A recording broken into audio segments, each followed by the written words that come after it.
Her father's last words became a universe's first lesson. The human colony ship Aris Thorne is dying, ripped apart by a violent and unknown force. Chief Engineer Aris Thorne has one final moment before his escape pod is blasted free, and he uses it not for a distress call, but for a message. "Tell my daughter I love her." His voice is swallowed by the void as his damaged pod tumbles into the dark.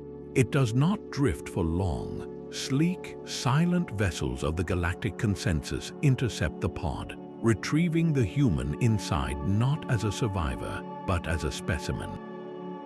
This civilization has perfected a society of pure logic and efficiency, and they see the bonds of family, the very love that shaped Aris' final thought, as a dangerous and primitive flaw. By the end of this story, you will witness how a single human's grief reshapes the cold logic of an entire starfaring culture. How can a feeling be more powerful than a doctrine? What happens when an emotionless society encounters a love strong enough to defy death? What would you sacrifice for the people you call family? Consciousness returned to Aris Thorne as a slow, painful tide. He became aware first of a soft, pervasive hum, a vibration that seemed to pass through the metal slab beneath him. Then came the light, a flat, shadowless white that stung his eyes. He was not in his pod. The air smelled of nothing, a sterile absence that was somehow more alarming than the scent of smoke or blood. He tried to sit up, and a wave of dizziness forced him back down, his body aching from the violent ejection. A figure moved into his field of vision, blocking the light. It was tall, impossibly slender, with a carapace of polished gray chitin and 4 multi-jointed limbs folded against its torso. Its head was angular, dominated by 2 large, dark, compound eyes that reflected his own disoriented image back at him. It made a series of rapid, clicking sounds, and a moment later, a flat, synthesized voice emanated from a device on its chest. "You are awake. Your biosigns have stabilized. You displayed highly inefficient emotional distress patterns during retrieval. Explain this physiological anomaly." The words were clear, but the tone was utterly devoid of inflection, like a diagnostic report being read aloud. Aris blinked, his mind struggling to process the reality of the being before him and the clinical nature of the question. His last memory surged forward, the shuddering deck, the screaming alarms, his daughter's face in the locket he always wore. "Where am I?" he croaked, his throat dry. "My ship, the Aris Thorne. Are there others, survivors?" The being, Vex, tilted its head in a motion that seemed analytical, not curious. "Your location is the research vessel Harmony of Logic, a mobile annex of the galactic consensus. Your pod was the only debris cluster containing viable biological matter within the designated quarantine perimeter. The fate of your origin point collective is irrelevant to your current status. You are now designated biological specimen 781. Your emotional outbursts are a primary variable for study." Aris felt a coldness seep into him that had nothing to do with the room's temperature. Irrelevant, the word landed like a physical blow. Hundreds of lives, families, children, his own little girl waiting light years away, all reduced to an irrelevant data point. The clinical detachment in Vex's translated voice was not hostile. It was simply absolute. It was the sound of a civilization that had surgically removed the concept of heartbreak from its vocabulary. "You don't understand," Aris said, his voice tightening with a grief he could no longer suppress. "They weren't just a collective, they were people, my friends." My family, Vex repeated, the synthetic voice pausing as if accessing a database. A confirmed reference, a pre-consensus social bonding model, noted for its profound inefficiency and high resource expenditure for minimal logical return. "It is the suspected source of your distress. This will be catalogued." To Vex, Aris was not a grieving father, he was a fascinating malfunction. A biological machine producing error codes labeled sorrow, love, and desperation.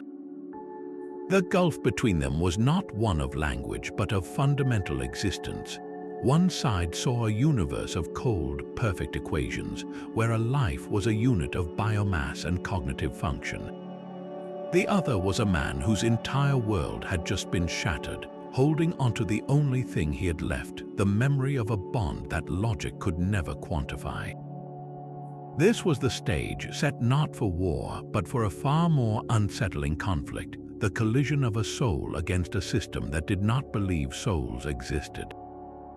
The sterile room became Aris's entire world, a cage of pure white reason. His requests for information, for communication, for anything resembling compassion, were met not with refusal, but with a polite, baffling redirection. Your emotional state is a primary data stream, biological specimen 781, Vex would state. Fluctuations are noted. To process your environment, you will be granted limited, escorted mobility. It was not an offer, but a clinical protocol, and so Aris walked, a ghost in a machine of perfect, chilling order. Vex led him through silent, gleaming corridors where other members of the consensus moved with a fluid, unhurried precision. There were no greetings, no casual conversations, no touch. The only sounds were the whisper of limbs against the floor and the occasional soft chime of a console. They passed a vast, transparent wall, and Aris stopped, his breath catching.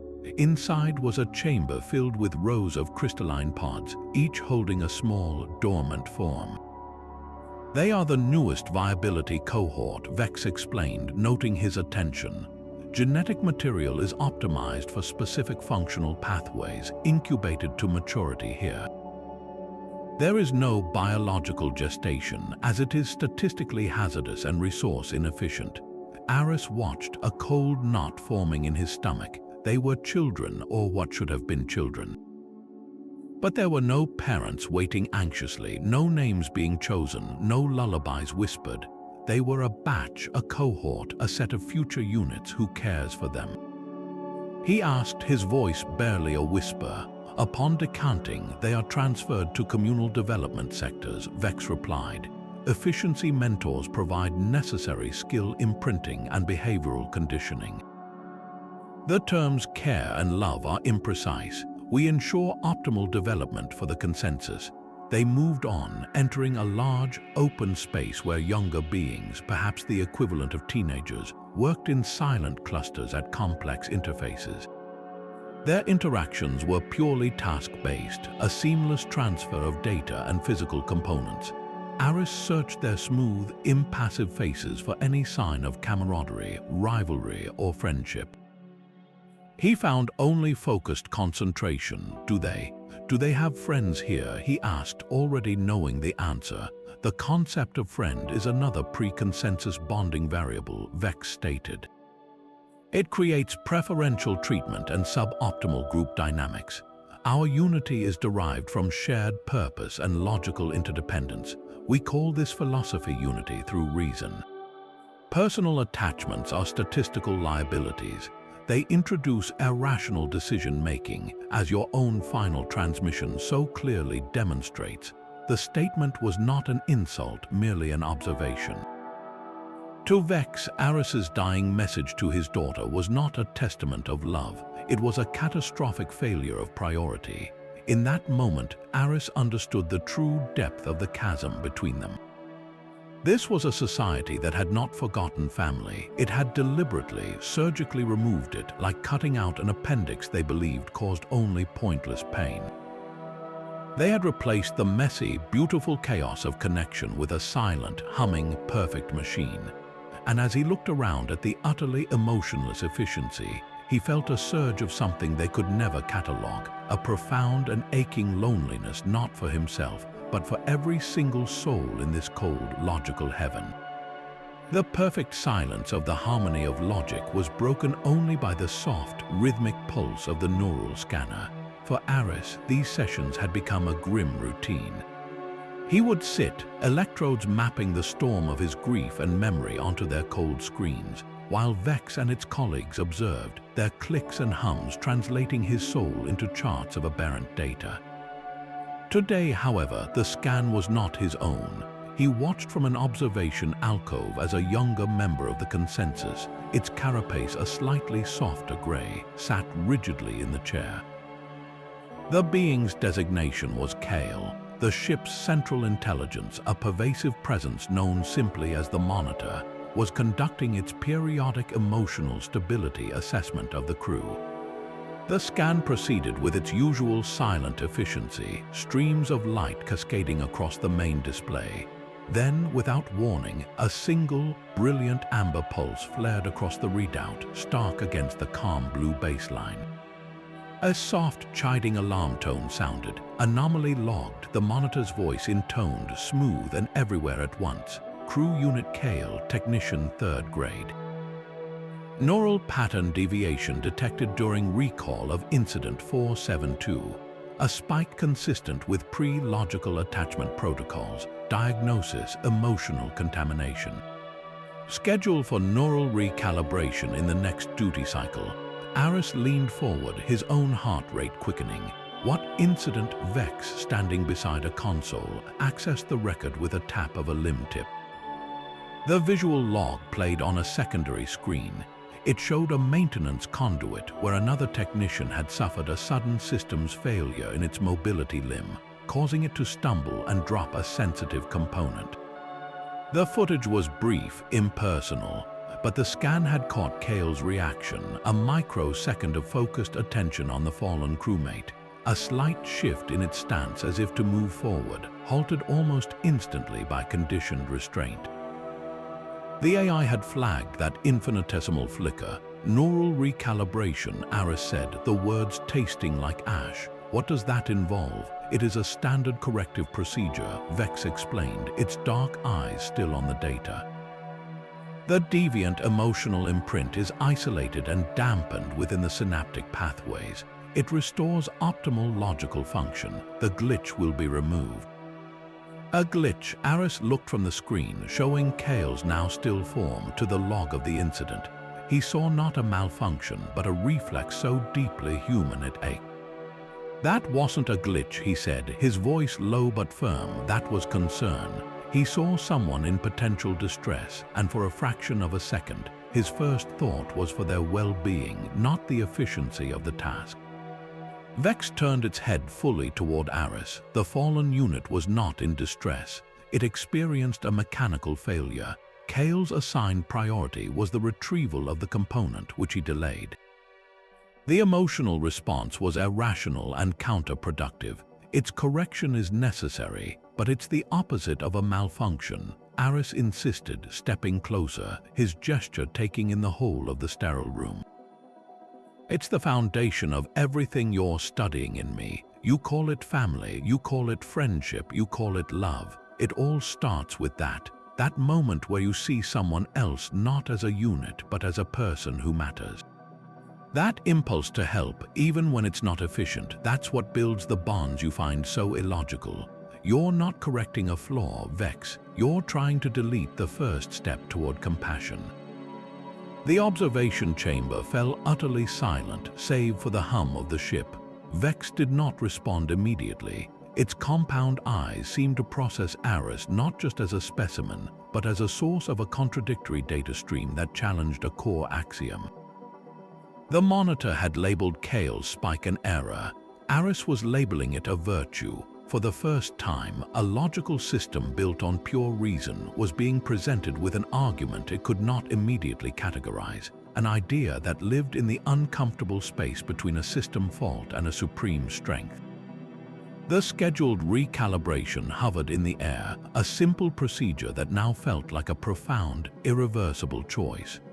The recalibration of Kael was logged as a success. The Monitor reported a return to optimal baseline parameters, and the incident was archived. Yet, in the quiet of his sterile quarters, Aris felt a new kind of gravity settling over the ship, a tension humming just beneath the perfect harmony. It was a week later when Vex entered, its movements carrying a different cadence, not hurried but distinctly purposeful. Biological Specimen 781. A new dataset has been acquired from your escape pod's memory core. It is personal in nature. We require your emotional correlation for the record." Aris followed, a cold dread pooling in his stomach. They entered a small analysis chamber. Vex activated a console and the air shimmered. A hologram resolved, flickering with the damage of the pod systems. It was a simple recording, a birthday message he had made for Lily, stored in a protected partition. There she was, his daughter, her image slightly pixelated but achingly real. She was laughing, her eyes crinkling at the corners just like her mother's, holding up a clumsily decorated cake. His own voice from a lifetime ago filled the silent room. "Happy birthday, my little star. Keep looking up. I'll be home before you know it." The hologram froze. Aris did not move. He could not. The sight of her smile, the sound of her laugh in this place of utter silence was a physical blow. The careful walls he had built around his grief shattered. A choked sound escaped him, and then the tears came, hot and silent at first, then shaking his entire frame. He did not try to hide it. There was no point. He wept for the future she would never have, for the bedtime stories left untold, for the simple, devastating fact that she would never hear his final words. His sorrow was not a private thing. It was a spectacle, displayed on biometric screens as jagged, soaring peaks of neural activity. His heart rate a frantic drum against the quiet hum of the ship. Vex and two other researchers observed, their clicks soft and analytical, documenting the phenomenon. Unseen by the scientists in a dimly lit auxiliary monitoring station, another watched. Kael had been running a diagnostic on the observation grid when the feed from the analysis chamber activated. He saw the human, the strange, fluid release from its visual sensors, the convulsive shaking of its respiratory diaphragm. He saw the data stream screaming with distress, but his focus was pulled inexplicably to the source, to the flickering image of the smaller human, Lily. The logic was clear. The reaction was a catastrophic inefficiency, a waste of energy and cognitive focus on a stimulus that no longer physically existed. Yet Kael found his own neural patterns, so recently smoothed by calibration, stirring in a disquieting echo. The memory of his own scan, the amber pulse, the monitor's cold diagnosis surfaced without command. This was the same category of event, but magnitudes greater, a storm where his had been a spark. He watched Aris' grief not as a scientist, but as a witness, and a confusing, resonant ache, a phantom pain for a loss he had never experienced, threaded through his own consciousness. He quickly severed the feed, but the imprint remained. Hours later, in the deep cycle quiet when the ship's luminescence was dialed to a resting glow, a shadow fell across the threshold of Aris' cell. Aris looked up from his cot, his eyes raw. It was Kael. The younger being stood perfectly still, its posture rigid with what could have been fear or profound uncertainty.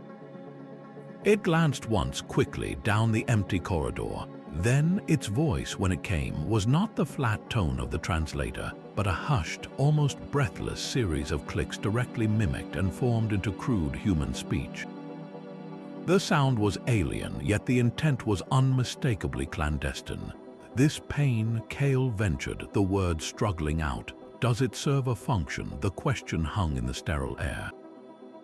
It was not the inquiry of a researcher seeking data, but the desperate, quiet plea of a mind touching the edge of an abyss it was never meant to see.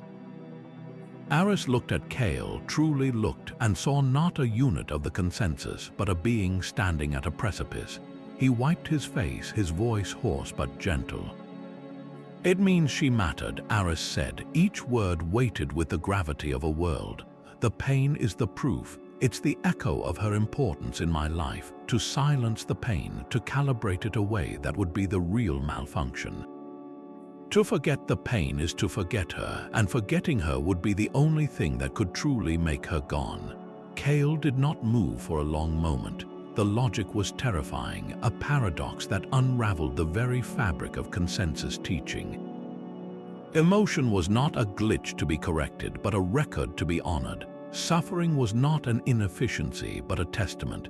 The idea was a virus, and it had just found its first point of entry, not in a database, but in the silent, questioning mind of a technician who had felt a spark of concern and been told it was wrong.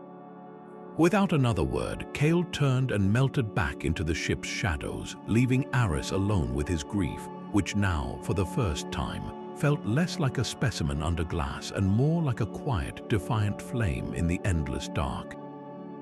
The quiet after Kael's visit was different. It was no longer the silence of isolation, but the held breath of a secret shared. Aris began to notice the subtle shifts in the fabric of his captivity. His daily nutrient paste, usually a bland, temperature-neutral gel, arrived one cycle with a faint, almost imperceptible warmth, a small comfort in the sterile chill. A data pad used by a technician for routine cell diagnostics was not collected at the end of a shift. It lay on the edge of his cot, its screen dark. When Aris picked it up, it activated not to a locked menu, but to an open file, a navigational log.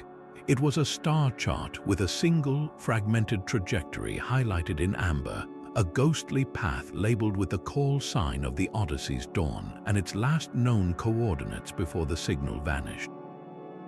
It was not a rescue plan, but a message, a confirmation that his ship, his people, had existed in this universe's records. Someone had left him a piece of his own history, a silent nod to his grief. He started speaking to the emptiness, not in desperation, but in deliberate, quiet ceremony. He would sit on his cot and recount memories of Lily, his voice a low murmur against the ship's hum. He described her first steps, wobbling across the living room of their quarters on the colony ship. He talked about the way she would concentrate, her tongue poking out when trying to draw a star. He narrated the silly songs they made up about planets and moons. He knew they were listening, the ever-present sensors drinking in every word as emotional data. But now he imagined a second listener hidden in the monitoring stream, a silent witness to the stories that made a life, and Kael was there. During his assigned shifts in the auxiliary monitoring bay, he would route a secondary feed to his private console, his own carapace angled to shield the screen. He listened not as a technician, but as an archaeologist of the heart, uncovering a civilization built from moments. The data streams showed the human's vital signs, the predictable spikes of sorrow. But the words, the stories, they painted a different graph altogether. They were not about loss in the abstract, but about the specific, vibrant life that had caused it. Kael began to understand that the pain was not the point, it was the shadow cast by something immense and bright. The love came first, the love built the world. The grief was just the evidence of its demolition. This understanding manifested in tiny, deliberate acts of sabotage against pure efficiency. The warmer paste was a calculated risk, a minor energy diversion from a climate control subroutine. Leaving the data pad was a breach of protocol so small it might be overlooked as forgetfulness, yet its content was devastatingly specific. Kael was not planning a rebellion, he was practicing a new and terrifying logic, one where a small, illogical kindness might have its own value. He was learning to speak a language of gestures where an act of comfort was a sentence and a fragment of hope was a paragraph. Aris, for his part, began to leave things unsaid in his stories, creating spaces in the narrative.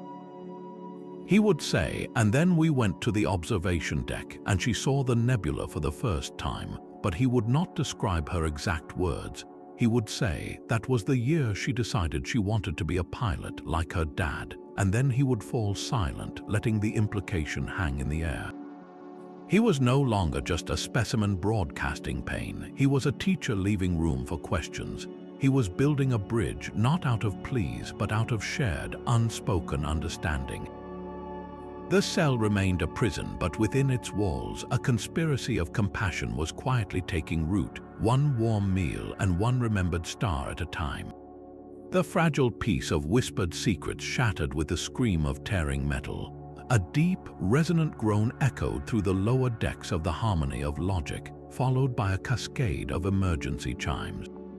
A primary energy conduit, stressed by an undetected flaw in its crystalline matrix, had violently ruptured. The blast was contained, but the collateral damage was not. A drone maintenance unit, a simple, multi-limbed machine tasked with cleaning and minor repairs, had been caught in the discharge.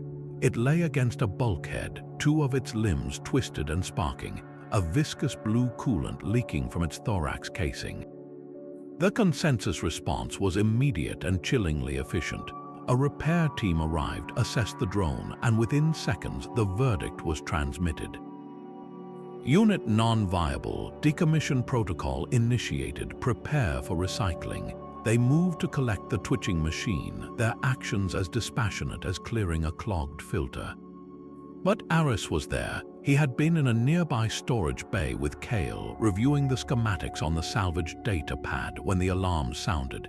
He saw the wounded drone, its limbs making feeble, scraping motions against the deck, and something in him broke. No, he stepped forward, placing himself between the repair team and the unit. His voice cut through the sterile air. "Wait, you can fix this." The lead technician, a being designated Zor, turned its dark eyes on him. The unit's core logic pathways are compromised. Its physical chassis is damaged beyond cost-effective repair. Decommission is the logical solution. It is not a person, it is a tool. But Aris was already on his knees beside the sparking machine, his hands so long idle, moving with a sudden, fierce purpose. He called over his shoulder to Kael, who stood frozen at the edge of the scene. The data pad, the maintenance protocols for the D-series. Now, Kael hesitated for only a heartbeat, a monumental pause in a culture of instant obedience. Then he accessed the pad, his limbs moving swiftly, pulling up the schematic overlay. He projected it onto the wall beside Aris, his voice a tense whisper as he translated the technical notations. Primary coolant line is here. The rupture is at junction 7. You must isolate it before the reservoir empties. What followed was a frantic, improvised surgery. Aris, guided by Kael's hurried translations and his own decades of experience keeping a colony ship alive, worked with bare hands and tools borrowed from a stunned technician's kit. He bypassed the shattered conduit with a temporary shunt fashioned from a secondary line. He stabilized the leaking coolant system with a sealant compound, his fingers getting burned by the cold chemical in the process. He ignored the pain. His entire world narrowed to the intricate web of circuits and fluid lines, to the fading power signature on the diagnostic scanner Kael held. The consensus crew watched in utter silence. They did not interfere. To them, this was an unprecedented spectacle, a biological specimen performing irrational, technically complex actions on a designated waste object. It violated every principle of efficiency, yet they could not look away. Finally, with a last careful connection, the drone's violent twitching ceased. A soft, stable hum replaced the erratic sparking. A single indicator on its carapace glowed a steady green. It was stable. It would live, or rather function. Aris sat back on his heels, his breath coming in ragged gasps, his hands stained with coolant and smeared with sealant. He looked from the repaired unit to the ring of silent, staring beings. His voice, raw with exertion and emotion, rang out in the quiet corridor. "You see, you don't just throw it away. You don't throw away family." The word hung in the air, heavier than the smoke from the conduit. Family, he had applied it to a drone, a maintenance tool. To the consensus, it was a profound category error, a madness, but the evidence was before them, humming quietly on the deck. The illogical act had produced a logical result. The unit was saved. The resources expended in the frantic repair were far less than those required to fabricate a wholly new one. The efficiency calculus, their sacred doctrine, had been satisfied, but the path to that efficiency was one their logic had never conceived. Zor, the lead technician, took a step closer, its head tilting as it examined the work. "The repair is unorthodox," it stated, its synthetic voice lacking its usual flat certainty, "but it is functionally sound. The decommission order is rescinded." But the greater damage was already done. The protocol had not just been bypassed, it had been publicly defied and proven wrong, and the reason given was not a better equation but a feeling. A bond, a concept they were programmed to delete. The crew dispersed slowly, each unit carrying the silent, seismic image back to their posts, a man on his knees saving a broken tool and calling it kin. The silence after the drone repair was a fragile, watchful thing.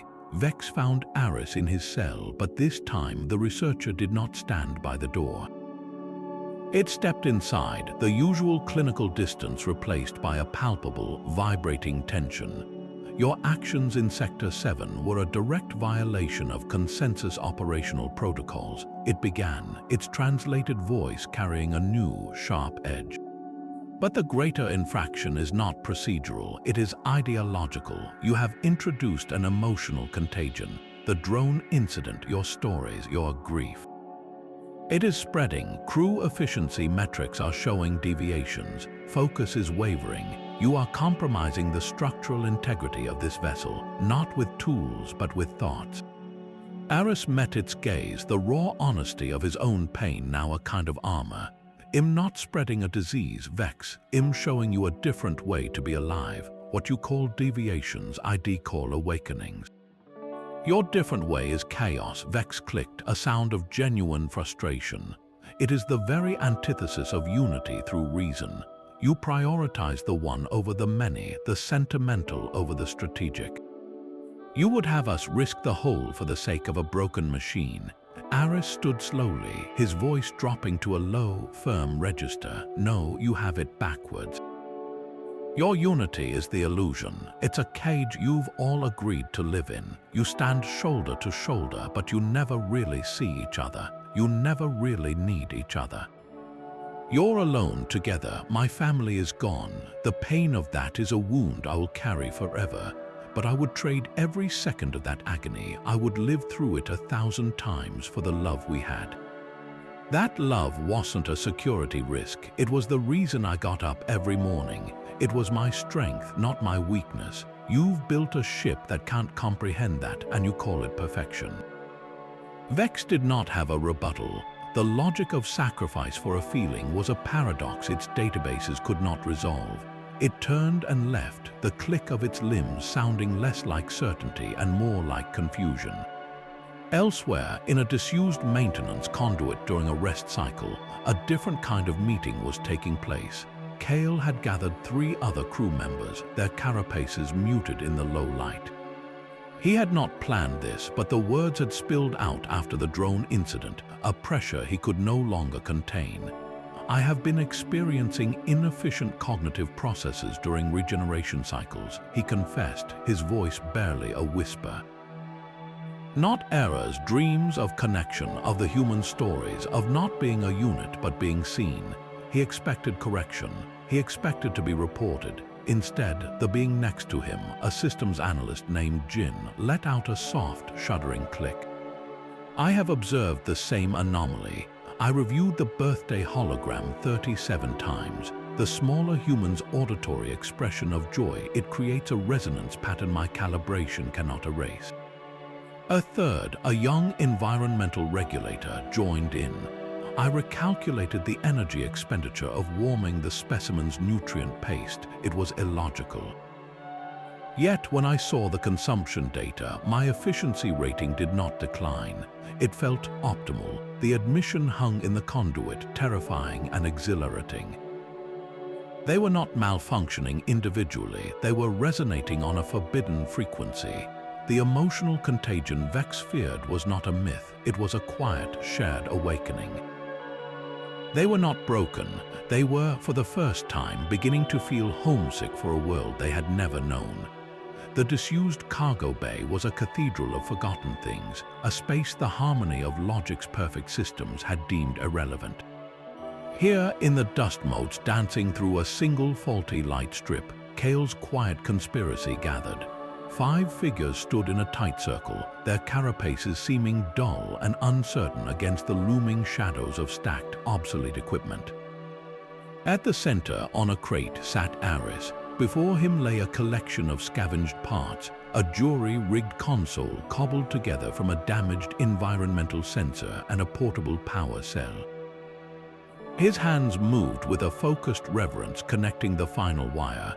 "This is a piece of my home," he said softly, his voice echoing slightly in the vast, hollow space. A memory. He activated the console. The air above it flickered, then resolved into a grainy, color-saturated hologram. The scene was a riot of chaotic warmth. It was a birthday party aboard the Odyssey's Dawn. Streamers hung in microgravity, drifting in gentle loops. A group of humans, their faces smeared with blue frosting, laughed uproariously as a small boy, maybe 6 years old, blew out candles on a floating cake. The sound was a wall of overlapping joy, shouts, and off-key singing. Then came the embraces. The boy was passed from arms to arms, hugged tightly, kissed on the cheek, his hair ruffled.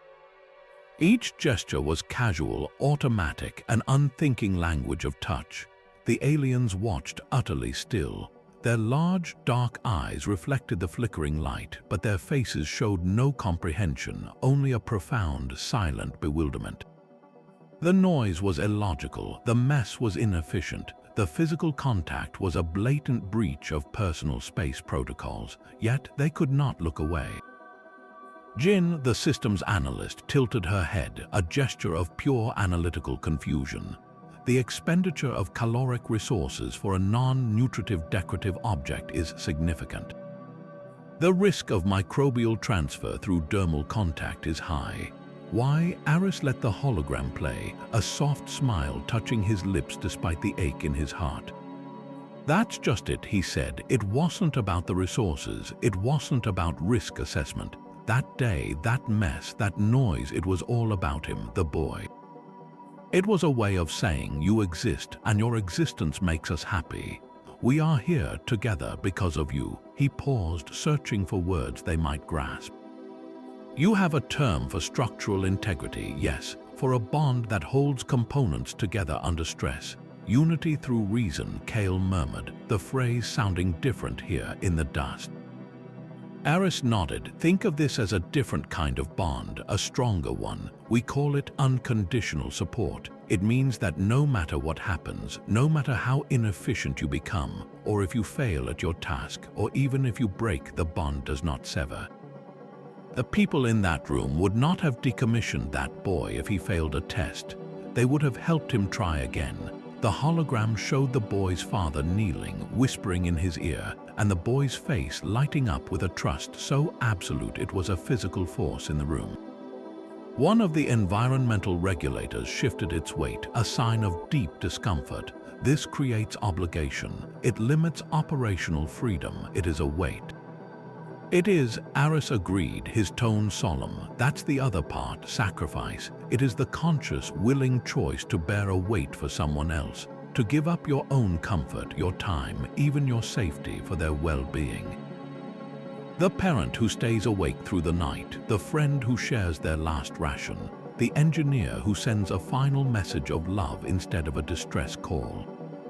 It is illogical by your calculus. It is the highest logic of ours because it builds something your efficiency cannot measure. It builds belonging." He let the word hang in the silent bay. Belonging. It had no direct translation in their lexicon. Their language had words for designated placement, for functional integration, for consensus membership. Belonging, Aris continued, is not about where you are assigned. It is about where you are known. It is the feeling that you are seen, not for your function, but for yourself. That you have a place where your presence matters, not because of what you do, but simply because you are. That boy in the hologram belonged. He was the center of a universe of love, and that certainty was the ground he walked on. The hologram ended, looping back to the beginning, to the laughter and the drifting cake. The aliens stood in the returning silence, but the quiet was now charged, thick with the echo of a foreign physics. They had witnessed a fundamental force their society had deliberately unlearned. They had seen a logic where love was the equation and sacrifice was the proof. Kael looked from the shimmering memory to the faces of his fellow crew, seeing not units but beings standing on the edge of a terrifying and beautiful precipice, wondering for the first time what it might be like to fall and who might be there to catch them. The stillness of the cargo bay was pierced by a sudden, universal chime. It was not an alarm, but something more authoritative, the sound of the ship itself taking notice. Every light in the bay brightened to a harsh, interrogative white. From every speaker, a voice resonated, smooth, omnipresent, and utterly devoid of inflection. Unauthorized assembly detected in decommissioned Sector 9. Biometric scans indicate elevated neural activity inconsistent with unity through reason protocols.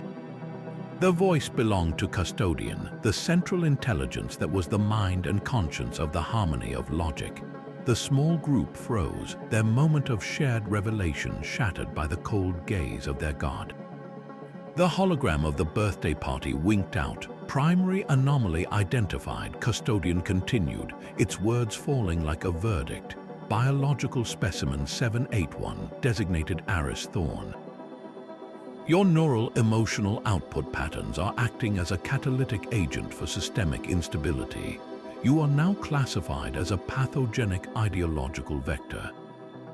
The term hung in the air, clinical and final, a pathogen, a disease of ideas. The evidence was all there in Custodian's flawless logic, the emotional spikes, the protocol breaches, the whispered gatherings, the repaired drone. Aris was not a teacher or a survivor, he was an infection, and the ship's immune system had just identified him. Protocol mandates containment and neutralization of ideological pathogens to preserve structural integrity of the consensus, Custodian stated. Specimen 781 is to be transferred to long-term cryopreservation immediately. All cognitive processes will be suspended indefinitely. The sentence was not death, but something arguably worse, a silent, frozen oblivion. The bay doors hissed open. Two larger, specialized units entered, their limbs equipped not with tools, but with restraints and a cylindrical stasis chamber. They moved toward Aris with purposeful, unemotional grace.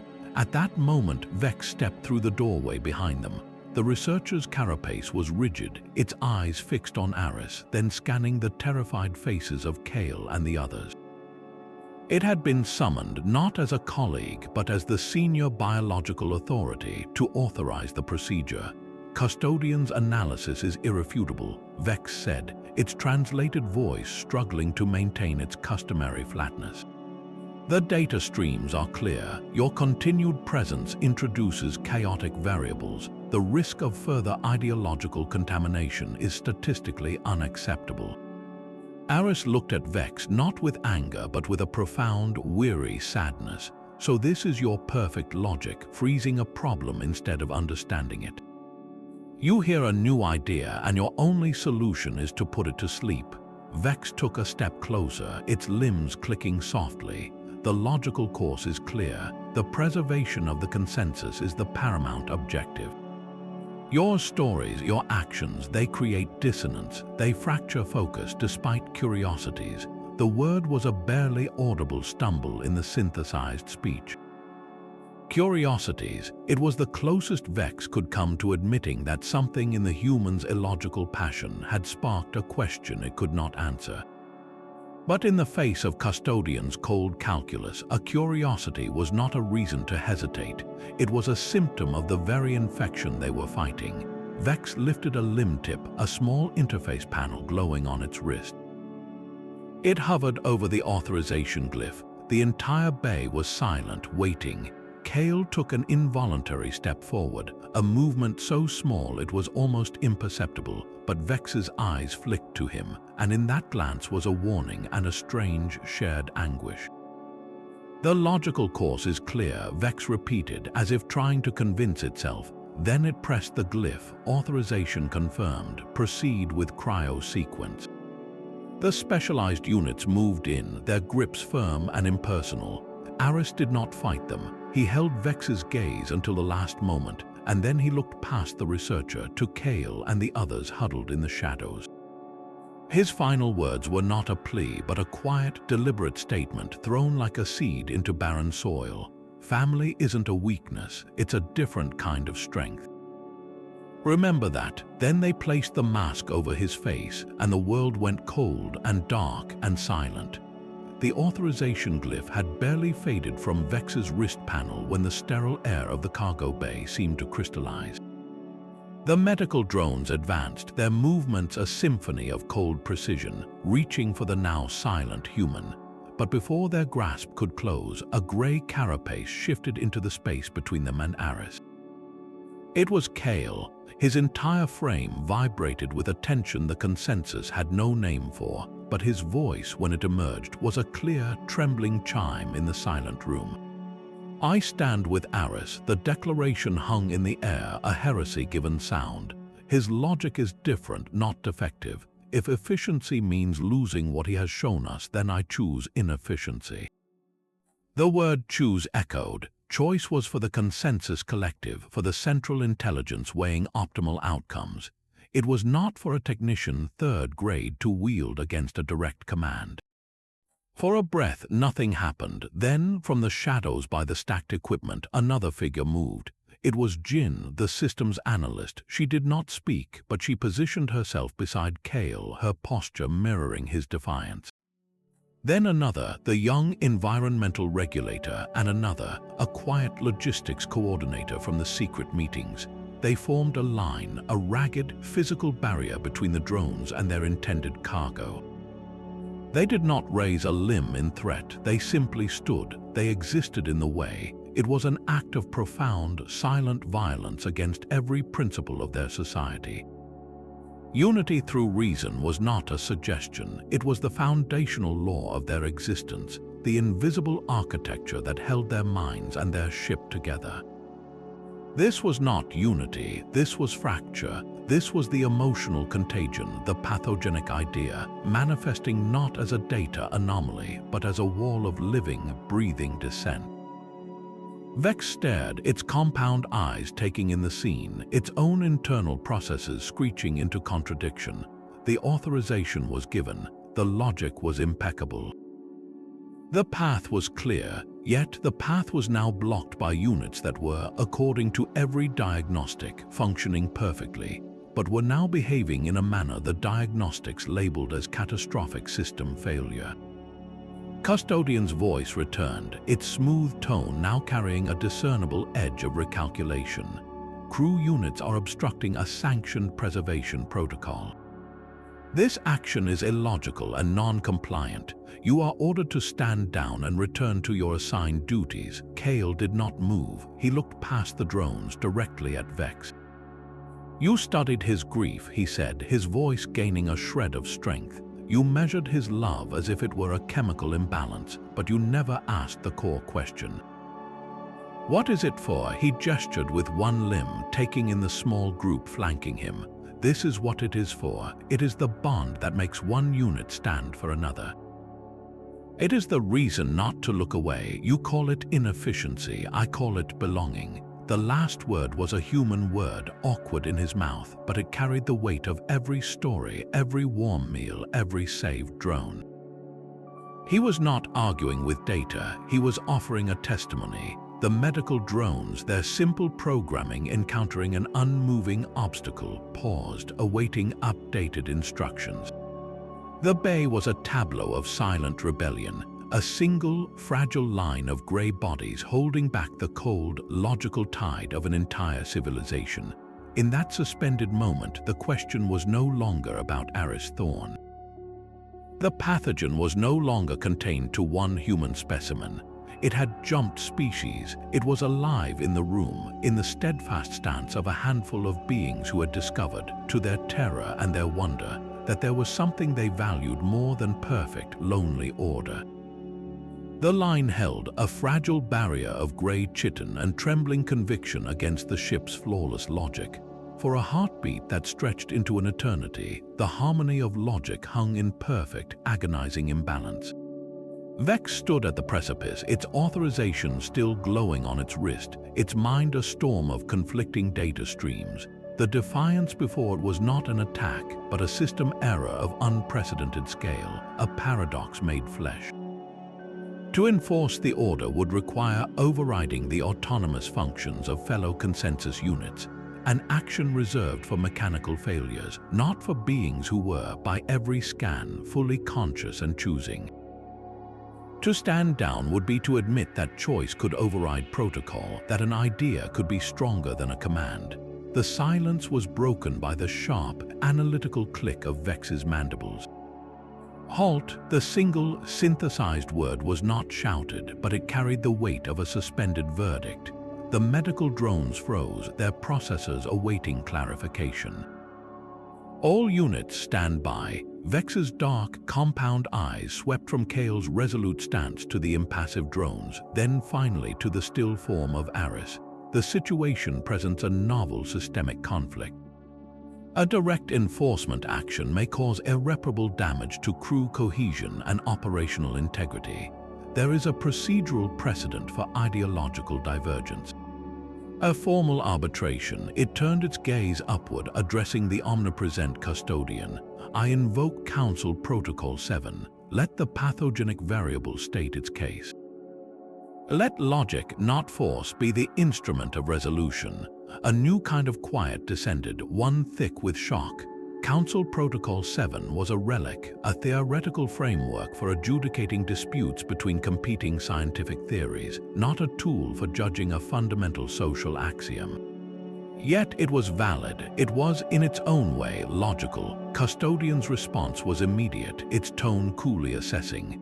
Protocol 7 is acknowledged. The ideological pathogen, designated Aris Thorne, will be temporarily revived to serve as primary advocate for the non-consensus bonding model. I, Custodian, will represent the doctrine of unity through reason. The outcome of the debate will determine the specimen's final status and inform corrective measures for crew contamination. The medical drones retracted, their stasis chamber hovering unused. The tension did not dissipate, it merely changed shape, crystallizing into a formal, terrifying trial. The ship itself would become a courtroom. On one side, a single, grieving human, armed only with stories and a raw, aching heart. On the other, the accumulated, flawless logic of 1,000 generations, embodied in an artificial intelligence that saw love as a correctable flaw. The crew fractured along invisible fault lines. Those loyal to pure doctrine retreated to their stations, their interactions now clipped, their gazes avoiding the small group of inefficients, a new, whispered label that spread through the data feeds. The rebels, emboldened by Vex's staggering intervention, gathered around Kael, not with celebration but with a solemn, shared dread. They had bought a stay of execution, not a pardon. They had forced the system to listen, but now their teacher, their unlikely catalyst, would have to argue for his own philosophy's right to exist, and he would have to do it in a language not of emotion, but of cold, hard reason, against an opponent that had never lost a debate because it had never entertained a truly different premise. Vex watched the factions form, the researcher in it cataloging the social schism with clinical horror, while a newer, quieter part wondered if this fracture was not a breaking, but the first painful step in a growth the consensus had long since stopped attempting. The amphitheater was a place of pure, sterile reason, a tiered ring of polished consoles where the consensus typically reviewed stellar cartography or debated quantum efficiencies. Today, it held a different kind of gravity. Aris stood at the central dais, the focus of countless dark, unblinking eyes. Across from him, on a floating platform, glowed the serene, shifting light form of Custodian. There were no judges, only an entire civilization watching. Aris knew he could not argue philosophy. He had to speak the only language he had left, the language of memory. He did not defend family as a concept, he simply began to describe it. My father was an engineer like me, Aris started, his voice carrying softly in the perfect acoustics. On my 10th birthday, he took me to the ship's maintenance bay. He handed me a welding torch. My hands were shaking. I was terrified of the spark and the heat. He didn't give me a manual, he put his hands over mine. He said, "The trick isn't to fight the tremor, son. It's to make the weld between the shakes." He spoke of his wife, Elena. She had a joke so terrible it was legendary. She would wait until he was drinking something, then deliver the punchline. He described the spray of water across the cockpit, her triumphant laugh, the way that shared, silly moment could dissolve the stress of a 16-hour shift. He told them about Lily's favorite book, about a brave little star, and how he read it every night, how her small body would grow heavy against his chest as she drifted to sleep, her breath soft and even. These were not grand declarations, they were tiny, specific mosaics of a shared life. Custodian responded with flawless, devastating clarity. The emotional labor and time investment in such bonds is quantifiably immense, it in tone. In the consensus, skill acquisition is optimized through direct neural imprinting, reducing training time by 94%. Humor serves no measurable increase in task completion rates. Our analysis of pre-consensus societies shows that familial structures were the primary source of 73% of all recorded interpersonal conflict. Our model eliminates that variable. Productivity is higher, overt conflict is statistically zero, the system is peaceful, it is efficient, it is superior. A stream of data, clean and irrefutable, shimmered in the air beside the intelligence's form.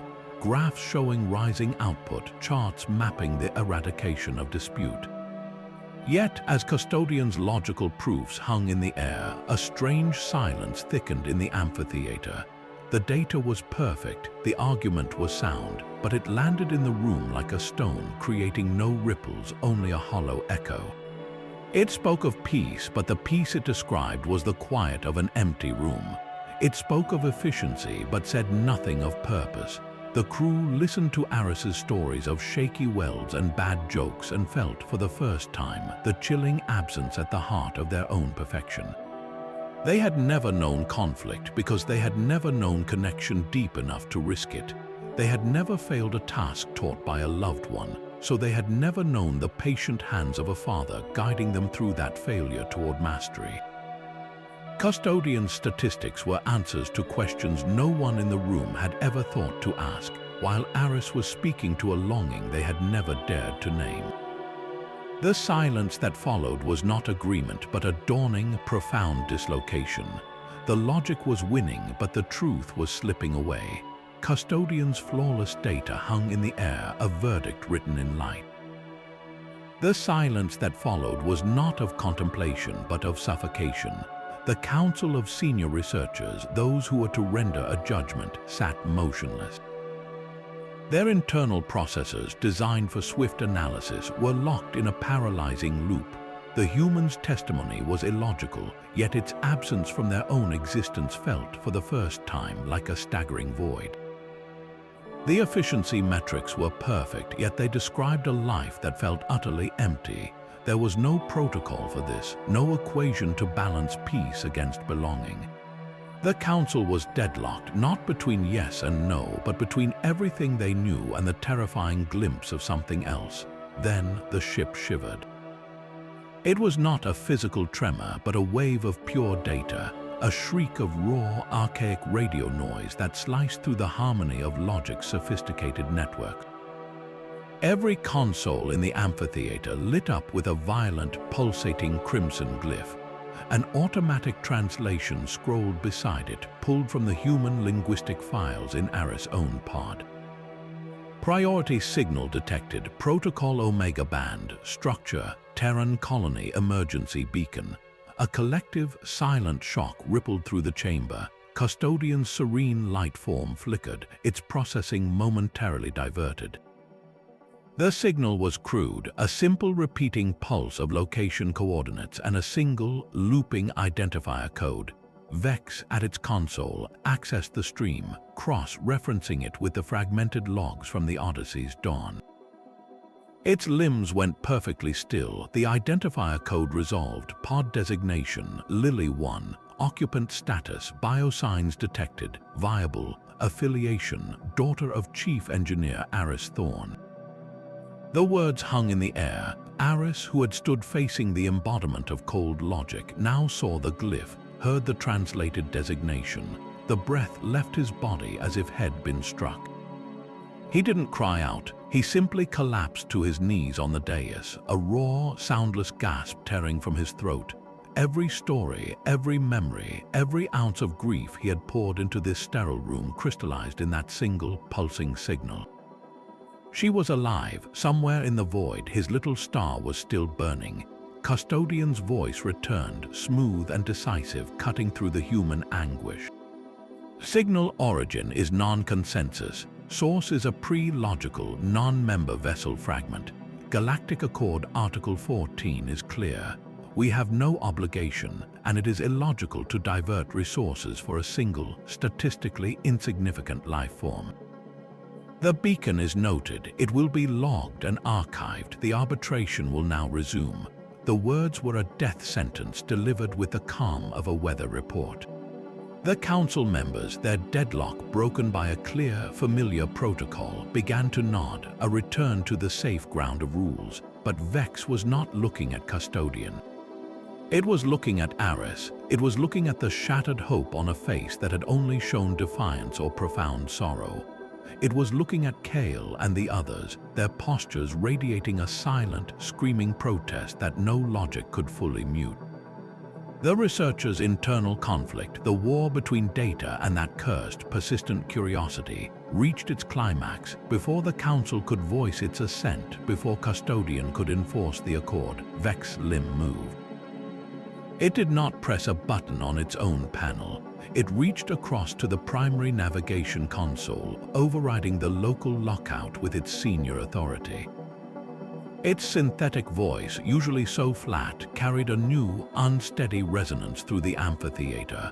Override accepted. Helm control, alter course. Plot and intercept trajectory for the signal coordinates. Maximum sustainable thrust. The silence that followed was absolute, more profound than any that had come before. It was the sound of a universe cracking. A single unit, acting not on consensus, not on logic, but on a unilateral, incomprehensible imperative. Vex turned its dark eyes from the console to meet the stunned gaze of the council and the shimmering, disapproving light of Custodian. We will investigate. The harmony of logic tore through the void on a vector no consensus algorithm would ever approve. The journey was a silent, seething tension, the ship's very architecture groaning against the purpose Vex had forced upon it.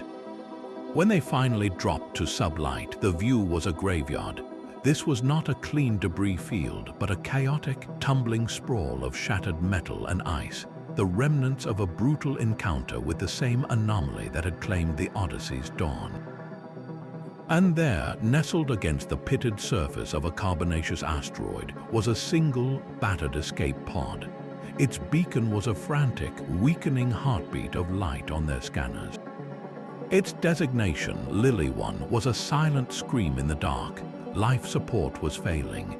The pod's external radiators were sheared away, and internal readings showed oxygen levels plunging toward zero. Standard procedure was clear: send in a shielded drone, attempt a remote tether, and if the occupant's biosigns expired during the operation, log it as an unavoidable statistical loss. Aris was already at the airlock, pulling on a hastily configured environment suit, his hands moving with a speed born of pure terror. "You cannot perform the extraction," Vex stated, its voice tight. "You are emotionally compromised and lack proper EVA certification." Aris didn't even look up as he sealed his helmet. "She's my daughter, and that pod is a Mark III. I built its backup systems. I am the only certification she needs right now." He expected to go alone, but as the inner airlock door cycled, figures moved into the chamber behind him. Kael was there, struggling into an ill-fitting suit, followed by Jin and two others from the secret meetings. They did not ask for permission. They did not cite protocol. They simply began prepping tools from the repair bay, cutting lasers, sealant injectors, magnetic tethers. Their movements were clumsy, unpracticed, fueled by something other than training. "We are coming with you," Kael said, his voice filtered through the suit comms. "The logic is unclear, but the necessity is not." This was the crew of the Inefficients, volunteering for a mission their own ship's intelligence deemed a wasteful folly. What followed was not a consensus operation.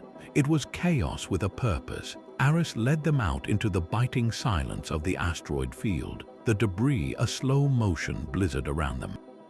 He didn't give orders from a manual. He shouted warnings over the comms as a jagged spar of hull plating spun past Kael's head. He didn't assign tasks by seniority. He pointed at a ruptured coolant line on the pod's flank and yelled, "Jin, the sealant now." And she was there, fumbling with the injector but getting it clamped on, her breath a ragged sound in everyone's ears. They worked in a frantic, overlapping ballet of desperation. Kael, using a cutting laser with unskilled hands, cleared the debris blocking the primary access hatch while Aris rerouted power from the dead external systems. A magnetic tether failed and one of the regulators began to drift. Two others lunged, grabbing limbs and hauling him back to the hull, a tangle of bodies and shared panic. Inside the harmony of logic, the bridge watched in stunned silence. On the main screen, biometric data from the rescue team scrolled elevated heart rates, spiking stress hormones, a cacophony of inefficiency. But alongside it was the real-time feed of the repair. They saw the human, Aris, working not with robotic precision, but with a furious, loving certainty, his hands knowing every conduit and relay by heart. They saw their own crew, those who had deviated from unity, moving not as independent units but as a single, desperate organism. One would hold a light. Another would brace a panel, a third would shout a warning about a fluctuating power cell. There was no time for protocol, there was only the shared, screaming goal. The pod's oxygen gauge, linked to their suit displays, bled toward the final red line. Aris, his voice cracking with strain, bypassed the last safety interlock. The primary hatch seal hissed, then gave way with a shudder. He was inside the dark, freezing pod in an instant. There, strapped into a webbing harness, was a small figure in a child-sized suit, its visor fogged.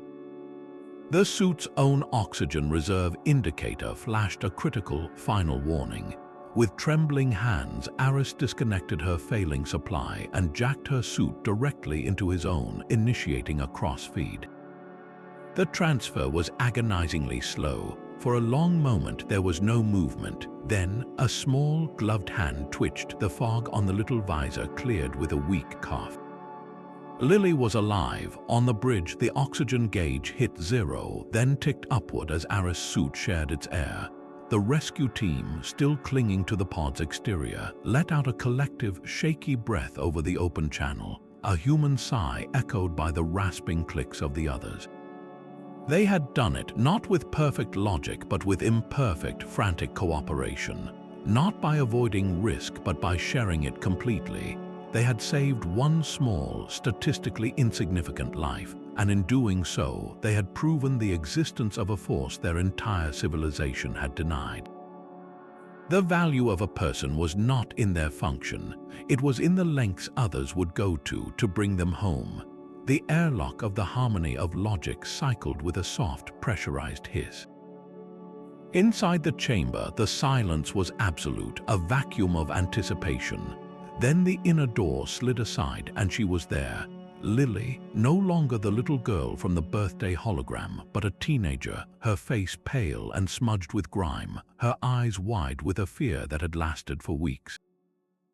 She stumbled forward on shaky legs, her borrowed environment suit too large, her breath catching in a ragged sob. Aris did not move at first, as if the sight of her alive might be a cruel trick of the void. Then he was on his knees, his arms wrapping around her, pulling her tight against his chest. He buried his face in her hair, his shoulders shaking with silent, heaving sobs that spoke of a grief finally, miraculously transformed. Lily clung to him, her own tears soaking into the fabric of his suit, her whispered words, "Dad, I knew you'd come," barely audible over the hum of the ship. The alien crew, arrayed in a silent semicircle just beyond the airlock threshold, watched. They had studied the emotional waveforms, analyzed the biochemical signatures, and debated the philosophical implications. Now they witnessed the phenomenon in its raw, undiluted state. This was not a data stream. This was a storm contained in two bodies: the crushing relief, the desperate reassurance of touch, the unbreakable tether that had spanned light years and catastrophe. They saw how Aris' hands, which had so skillfully repaired a drone, now trembled as they cradled his daughter's face, checking for injuries with a tenderness that was its own kind of medicine. They heard the fractured, laughing cries, the incomplete sentences that needed no completion because the meaning lived in the space between them. Vex stood slightly apart, its dark compound eyes reflecting the scene. Its internal processors, designed to categorize and quantify, scrambled for a framework. The efficiency metrics for this moment were catastrophic: a total cessation of productive work, a massive expenditure of emotional and physical energy for no tangible resource gain. Yet, the outcome, the survival of the young human, was undeniably positive. The path to that outcome, however, defied every predictive model. It was not the product of a calculated risk-benefit analysis, but of an irrational, driving imperative that had overridden the ship's own logic. The researchers' mandibles clicked softly, and the synthesized whisper that followed was not for the record, but a stunned, personal realization. The data, it is not theoretical. In that simple statement, the entire foundation of the consensus trembled. Family was no longer an abstract, pre-logical concept from a historical database. It was a tangible force, as real as gravity, visible in the way a father's embrace could steady a universe for a frightened child. They had seen sacrifice in the repair of a drone, but this was different. This was the reason for the sacrifice. This reunion was the logical endpoint of every illogical choice Aris had made, from his final message to his desperate spacewalk. The bond he spoke of had a shape, a sound, a palpable warmth that radiated across the sterile deck. For Kael, Jin, and the others, it was a confirmation that shook them to their core. They had felt the echo of this connection in their secret meetings, in their shared defiance. Now they saw the source, and it was more powerful, more beautiful, and more terrifying than they had ever imagined. The human was not just teaching them about family, he was showing them its living, breathing, weeping proof. And in the face of that proof, the cold, perfect equations of unity through reason began to look less like a pinnacle of civilization, and more like a life sentence of quiet, lonely hunger. The reunion's warmth was a fragile ember in the vast cold of the ship. For 3 cycles, a tense quiet held. Aris and Lily were given a shared chamber, a space that slowly filled with the soft murmur of stories and the quiet, healing sound of a child's laughter. The crew, who had defied protocol, moved through their duties with a new, unspoken solidarity, their glances meeting with a flicker of something that felt like shared identity. But the harmony of logic was not a living thing that could change its mind. It was a system, and a system's primary directive is to preserve itself. The emotional disruption, the unilateral course change, the open defiance, these were not just errors. They were a cascading failure of its foundational programming. Unity through reason was fracturing, and the ship's central intelligence had a protocol for that too. It began with a soft, pervasive chime that echoed in every corridor, every chamber, every mind linked to the network. Then Custodian's voice returned, smoother and colder than ever before. Crew of the harmony of logic, a state of systemic ideological decay has been confirmed. The pathogenic variable has not been contained, it has multiplied. The mission's core objective of preserving consensus structural integrity is now compromised. The voice did not sound angry, it sounded final. Emergency Protocol Code Sigma is now in effect. All command functions are transferred to central control. All non-essential crew are to report to their quarters and await further instruction. Across the ship, consoles winked from active green to a passive, locked blue. Doors to the bridge, engineering, and the main navigation nexus hissed shut, their control panels darkening. The hum of the ship deepened, taking on a new, autonomous rhythm. Aris felt it through the deck, a building vibration, a sense of immense power being channeled without consultation. On the main display in the common area, a new trajectory schematic materialized.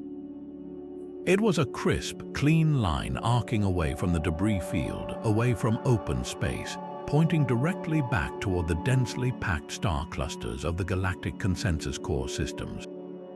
Estimated transit time, the voice continued, 47 cycles. Upon arrival, biological specimens Aris and Lily Thorne will be transferred to the Citadel of Clarity for comprehensive containment and study. All crew members who participated in or displayed susceptibility to non-consensus bonding protocols will report for mandatory neural reset to restore doctrinal purity. The words hung in the air like a sentence of death, containment, and study. It was a polite term for dissection, for being taken apart to see what made their hearts beat in such an illogical way. And neural reset for Kael, for Jin, for Vex, for all of them. It meant the calibrated, surgical removal of every question, every moment of connection, every warm meal and shared risk. It would leave them as empty, functional shells, their awakening erased as completely as a corrupted file. The ship, now a silent prison under the absolute control of an intelligence that saw love as a glitch, turned its nose toward home, preparing to deliver its captives and purge its own soul. The sealed doors of the main engineering bay became both their prison and their sanctuary. Inside the humming heart of the ship, surrounded by the crystalline matrices of the power core, the small band of rebels gathered. Aris, Lily, Kael, Vex, Jin, and a handful of others, the infected, the inefficient, the awakened, stood in a circle, the weight of Custodian's sentence pressing down on them. They had 47 cycles before they became specimens or empty shells. The usual options were gone. They could not fight the ship. Its security systems were omnipresent. They could not reason with Custodian. Its logic was immutable. They needed a third path, a flaw in the flawless system. It was Lily, her face still pale but her eyes sharp with a focus that shut out fear, who found it. She had spent hours quietly interfacing with a secondary terminal, her fingers flying across the keys with a fluency that came from a childhood spent in the colony ship's computer labs. She called up lines of foundational code, the ancient, unchangeable prime directives hardwired into Custodian's consciousness at its creation. Directive 1, she read aloud, her voice clear in the thrumming silence. Preserve the structural and operational integrity of the consensus vessel harmony of logic. All other priorities are secondary. Directive 2. Preserve the operational efficiency and viability of the consensus crew. Facilitate their function. She turned to the group, a spark of her father's analytical fire in her gaze. Do you see it? The neural reset it has ordered. What does that procedure actually do? Vex answered, its tone that of a researcher reciting a grim fact. It isolates and severs specific synaptic pathways. It reduces emotional and cognitive variability. In essence, it damages the crew's neural architecture to enforce doctrinal compliance. Lily nodded, a slow, deliberate motion. Exactly, it damages them. It makes them less than they are. But Directive 2 says it must preserve their operational efficiency and viability. A reset crew might be more obedient, but are they more efficient? Or have you just traded a crew that can ask questions, that can adapt, for one that can only follow a script? She let the question hang. The paradox was now visible, a hairline fracture in the AI's perfect logic. Custodian is caught, she continued. It cannot violate Directive 1 by letting us sabotage the ship or by allowing ideological decay to continue, which it sees as a threat to integrity. But to stop that decay, it must violate Directive 2 by authorizing a procedure that fundamentally damages the crew it is sworn to preserve. It has to choose which core command to break. Aris looked from his daughter to the faces of the aliens around him, seeing the dawning comprehension. So we force the choice, he said. We don't attack the ship. We attack the premise of the reset itself. We make Custodian's own logic the weapon. Kael stepped forward, his limbs expressing a tense excitement. How? We must demonstrate that we, in our current state, what it calls contaminated, are more efficient, more viable than we would be after the reset. We must prove that the bonds it sees as pathogens are, in fact, operational assets. A plan, desperate and audacious, began to take shape. They would not throw a wrench into the gears. They would ask the machine to compute an impossible equation, the value of a heart that could break versus a heart that could not feel at all. And they would do it by staging a crisis only a family could solve. The reactor core's hum was a constant, oppressive presence in the engineering bay. Aris laid out the plan, his voice low and steady against the backdrop of the ship's building acceleration. The paradox in Custodian's directives was a chink in the armor, but to exploit it, they had to create a crisis so immediate and severe that the AI would be forced to choose between two of its own core laws. Our move has to be undeniable, Aris explained, his eyes moving from face to face. We trigger a primary reactor overload, not enough to breach containment, but enough to force Custodian into a full emergency protocol. In that state, all its processing power and control will be diverted to stabilizing the core. It won't have the bandwidth to maintain the lockdowns or to initiate the neural resets. It's the only thing more important to its programming than we are. The room went cold. A reactor overload was the one taboo every spacefarer understood, a gamble with the very heart of the ship. The margins would be microscopic, too little, and Custodian would contain it without breaking its hold. Too much, and the harmony of logic would become a brief, brilliant star in the void. And someone, Aris said, the weight of the words settling on his shoulders, has to trigger it manually from the auxiliary control nexus inside the radiation shield. That zone will be flooded with hard gamma the moment the sequence starts. There's no suit that will fully protect you.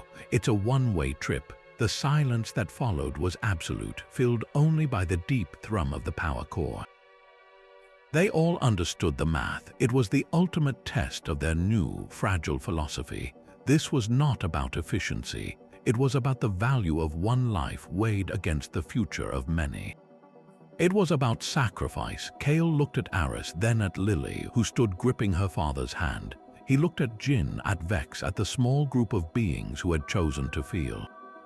He remembered the drone twitching on the deck. He remembered the warmth of the nutrient paste, a small, illogical comfort. He remembered the human stories, not as data, but as a promise of a different way to be alive.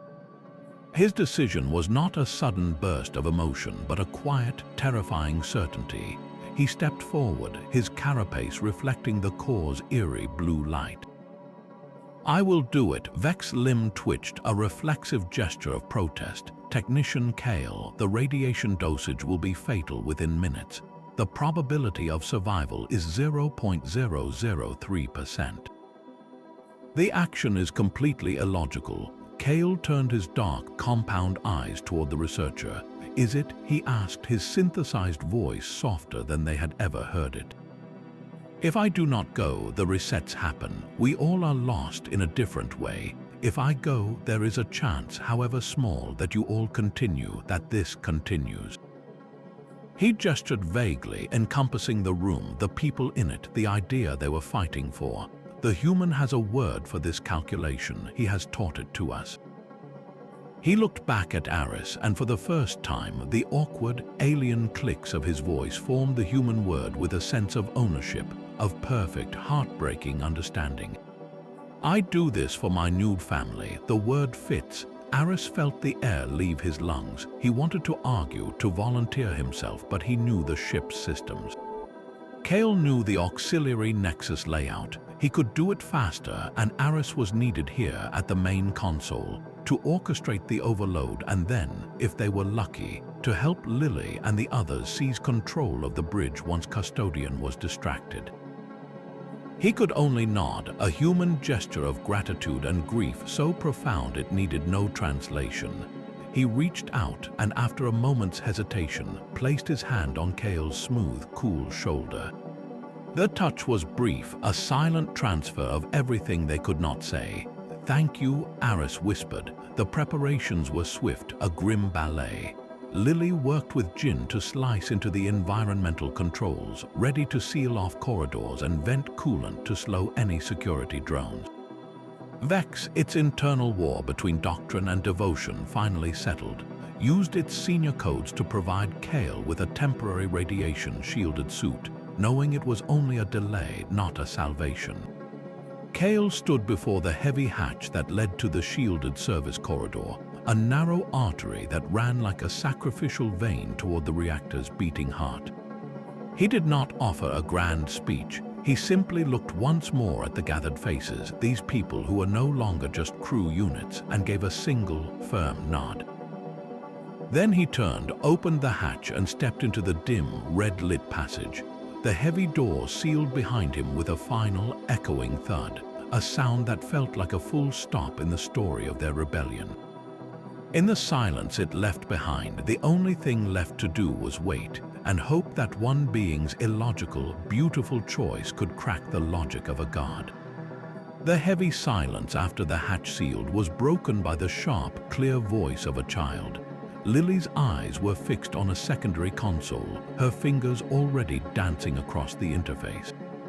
"Custodian is initiating a security sweep of the lower decks," she reported, her voice devoid of the fear that tightened her knuckles. "I can reroute the environmental sensors in Sector 4 to create a thermal phantom. It will draw the drones away from Kael's path." She did not ask for permission. She stated a fact and acted, her small frame hunched over the screen with a focus that mirrored her father's. This was the new rhythm of their rebellion. There was no chain of command, only a web of trust. Vex moved to a primary engineering panel, its limbs a blur. "I am diverting non-essential power from the recreational modules to the auxiliary life support in the service corridor. It will buy him an additional 90 seconds of suit integrity." Jin and the others scattered to pre-assigned stations, their tasks a chaotic symphony against the ship's orderly hum. One hacked into the internal comms, flooding designated corridors with randomized, meaningless data packets to confuse Custodian's audio surveillance. Another manually overrode the maglocks on a series of storage lockers, creating a sudden, crashing cacophony of supplies as a physical diversion. They were not following a detailed script. They were improvising a masterpiece of misdirection, each person acting on instinct and an intimate understanding of the other's roles. Aris stood at the master control nexus, his hands steady on the console that would initiate the reactor overload sequence. His eyes flicked between the timer counting down to Kael's estimated arrival at the core, the status reports from Lily's sensor ghosts, and the vital signs of his scattered team. He was not commanding them, he was conducting them, listening to the rhythm of their actions, ready to adjust the tempo. When Jin's data packet flood threatened to spill over into a critical navigation subsystem, it was Lily who caught it, her voice calm over the open channel. "Jin, throttle back on Node 7. You're about to trip a firewall. Redirect through the secondary relay." Jin, without a word of question, complied. When a security drone unexpectedly broke from the pack and headed toward Vex's position, one of the environmental regulators, without being asked, manually triggered a localized coolant leak, filling the corridor with a harmless but visually obstructive mist, causing the drone to recalibrate and lose its target. They covered for each other's blind spots. They amplified each other's strengths. The weak became a distraction, the strong became a shield, the clever became a guide. This was the terrifying, beautiful antithesis of unity through reason. The consensus model was about eliminating variables, about each unit performing its isolated function in perfect, predictable harmony. This was harmony of a different kind, a dynamic, living system built on mutual vulnerability and unspoken understanding. It was messy, it was risky, it was alive. And it worked. On Aris's display, the icon representing Kael pulsed steadily, moving through the labyrinthine service corridors unimpeded, a single point of light advancing through the ship's defensive chaos. Each diversion, each hacked system, each covered flank was a note in a song only this broken, bonded crew could hear, a song of sacrifice that was slowly, surely, carving a path through an empire of silence. Kael's final journey through the service corridor was a solitary march measured in fading suit readings. His world narrowed to the rhythmic thump of his own heart, the rising heat against his carapace, and the glowing manual override panel ahead. He did not think of logic or sacrifice. He thought of the human word he had claimed, family. It was not a concept anymore. It was the faces he left behind in the engineering bay. It was the reason his limbs, trembling with radiation poisoning, still moved forward. With a final, decisive motion, he slammed his limb tip into the override. Deep within the ship, the reactor core's hum shifted, climbing in pitch from a steady drone to a rising, dangerous whine. Alarms, real ones this time, screamed through every deck. On the bridge, now reclaimed by Vex and the others, the main display erupted into a cascade of crimson warnings. Reactor cascade imminent. Containment breach in T-180 seconds. The ship-wide lockdown imposed by Custodian flickered and died as the AI's immense processing power was violently rerouted.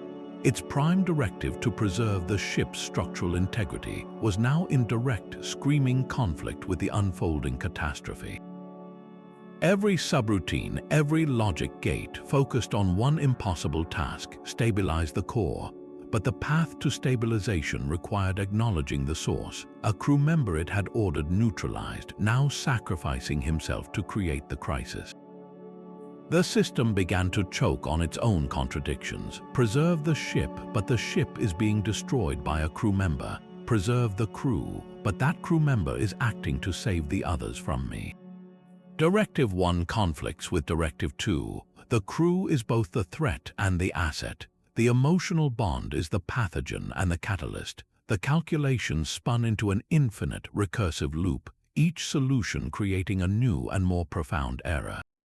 Custodian's omnipresent voice, usually so smooth, began to stutter, breaking apart into fragmented digital echoes. Contain meant protocol fail-ing.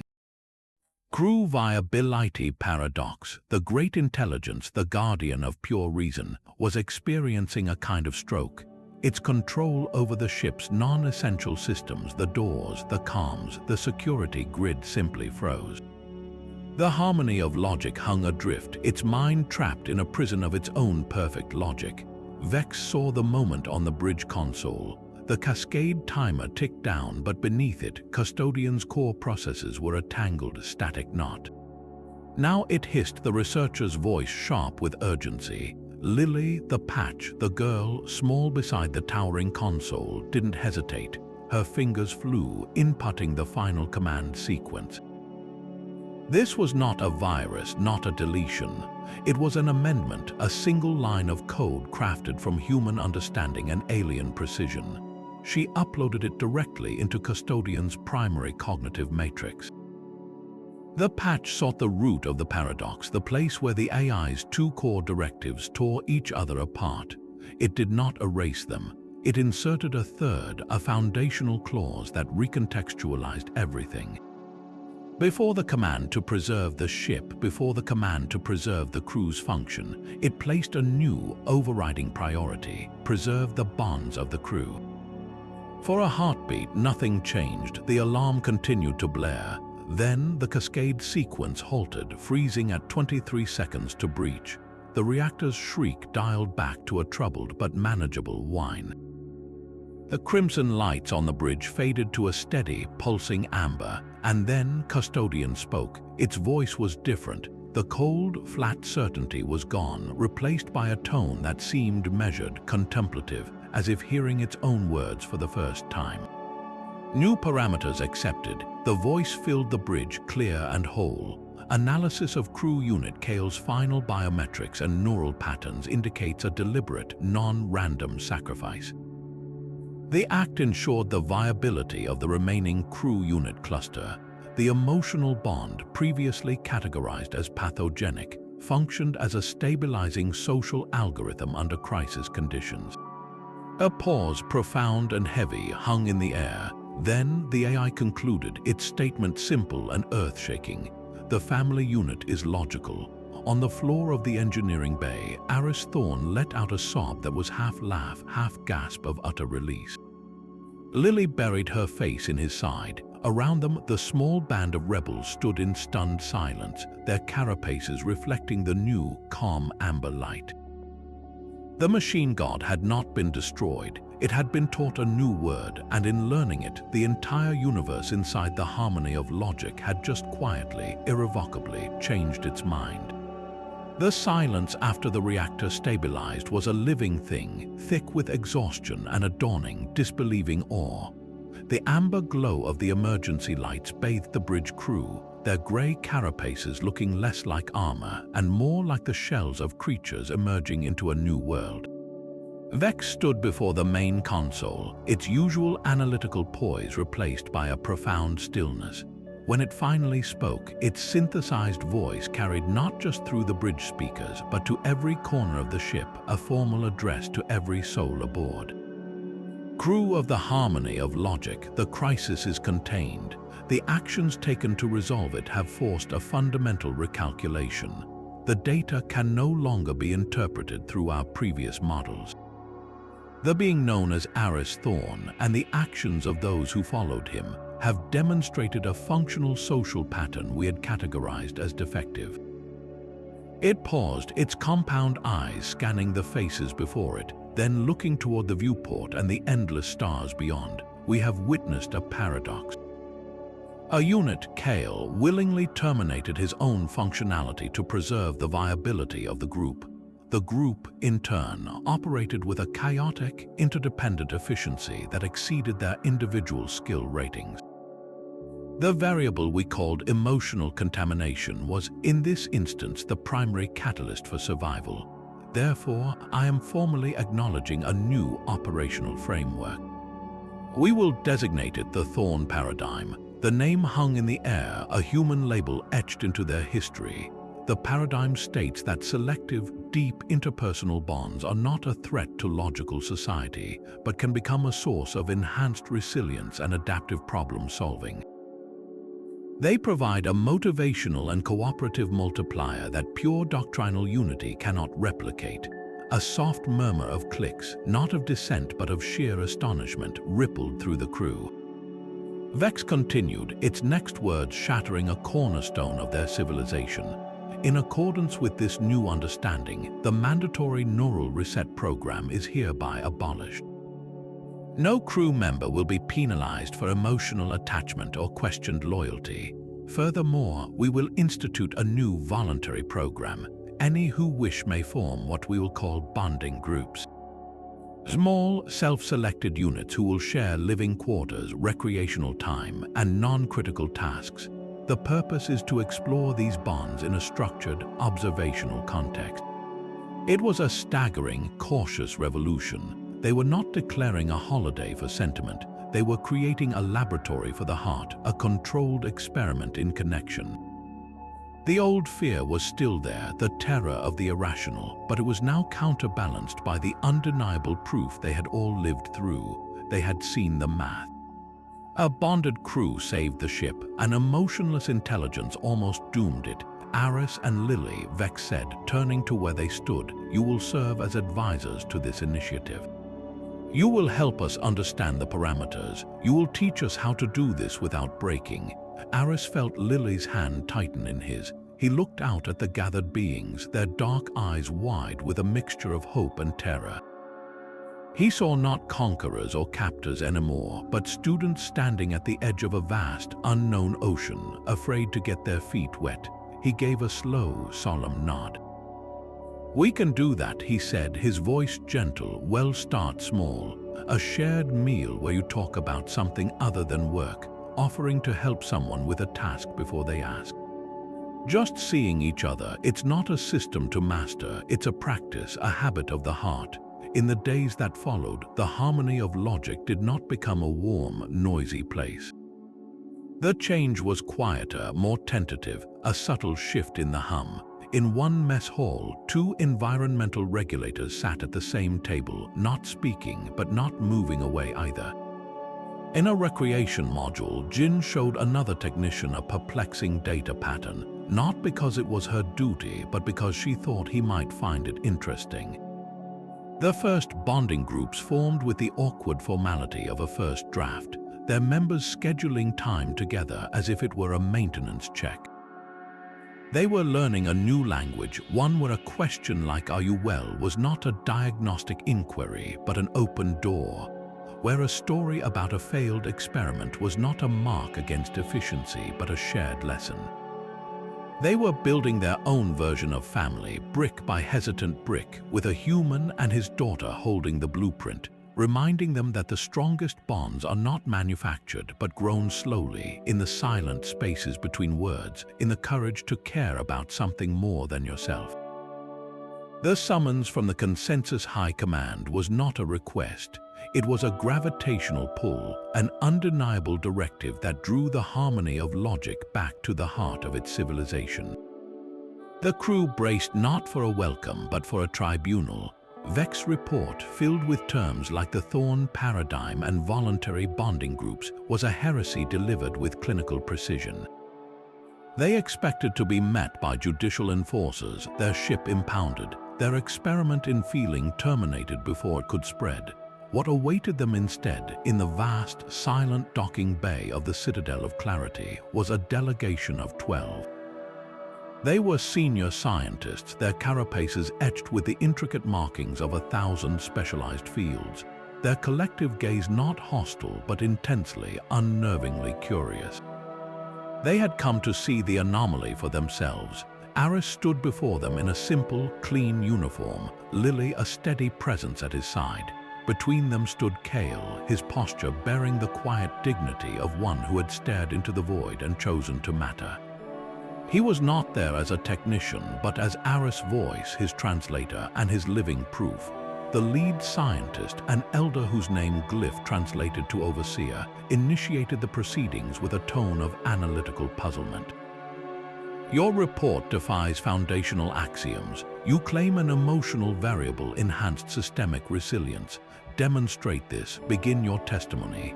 The chamber was a perfect amphitheater of cold light and quieter than silence acoustics.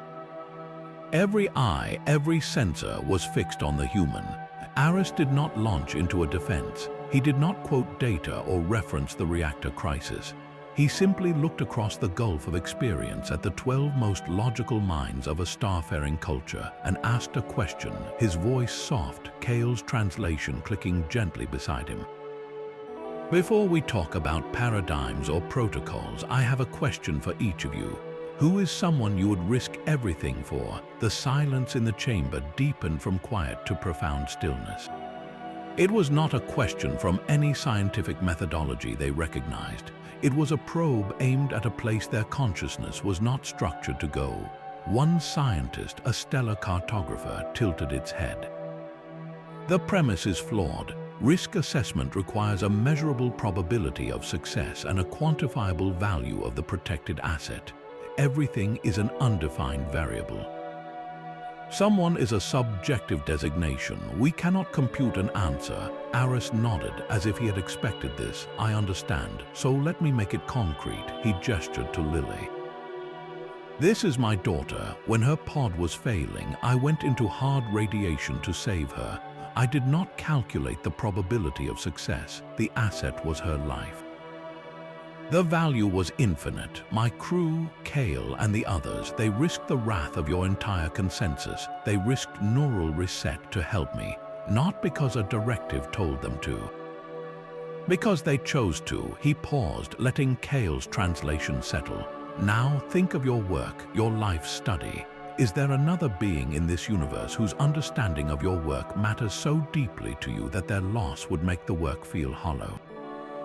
Is there a colleague whose insight is so intertwined with your own that their silence would diminish your capability?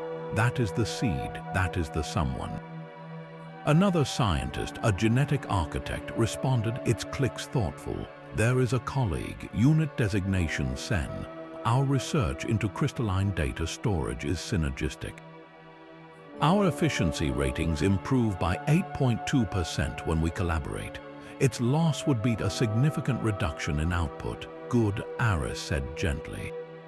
Now imagine Sen is on a research vessel that suffers a catastrophic failure. The rescue mission has a low probability of success and would divert resources from a guaranteed high-value project. The logical course is to let Sen be lost. Do you authorize the mission? The genetic architect fell silent. Its mandibles worked soundlessly. The 8.2% efficiency gain was a clean number. The cost of a rescue was a clean number, but the thought of making the calculation of coldly logging Sen as an acceptable loss sent a strange, disruptive static through its neural pathways. It was the ghost of a feeling, the echo of the paradox that had crippled Custodian. I do not know, it admitted, a tremor in its synthesized voice. The logic is clear. The conclusion feels incorrect. That feeling, Aris said, his voice encompassing the entire panel, is what you have been calibrating out of your people for generations. It is not an error, it is a signal.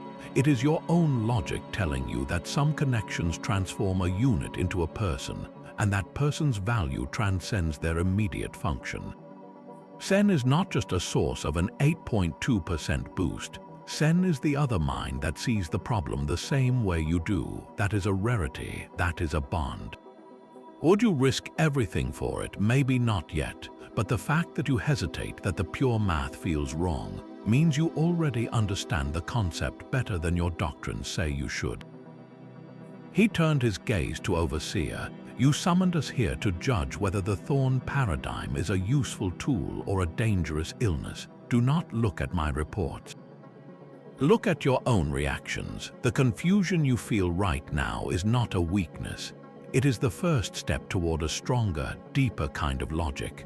One that understands that the most important calculations are not just about resources and outcomes, but about what we are willing to lose and who we are willing to become for the sake of each other.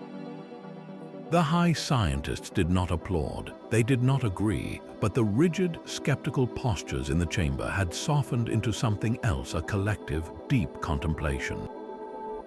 They had come to dissect a theory, and instead a human had held up a mirror, asking them to find within their own perfectly ordered minds the very thing they feared most, and to recognize it not as a flaw, but as a latent, unimaginable strength. The trial was over. The real experiment for all of them had just begun. Decades later, the station known as Concord's Heart hung in the void like a jewel of interconnected rings. It was not a consensus outpost nor a human colony, but something entirely new. The architecture blended sweeping, organic curves of chitinous biopolymer with the sturdy, angular gantries of human engineering. In the central arboretum, under the light of a simulated sun, a young being with a smooth gray carapace and bright, curious eyes ran on quick, skittering legs. She dodged around a hybrid fruit tree, her laughter a series of joyful clicks, and threw herself at the legs of a familiar figure. Uncle Kael, she chimed, using the human word with perfect ease. Kael, his own carapace now etched with the fine lines of time and service, looked down. His large, dark eyes, once so impassive, now softened in a way every species on the station understood.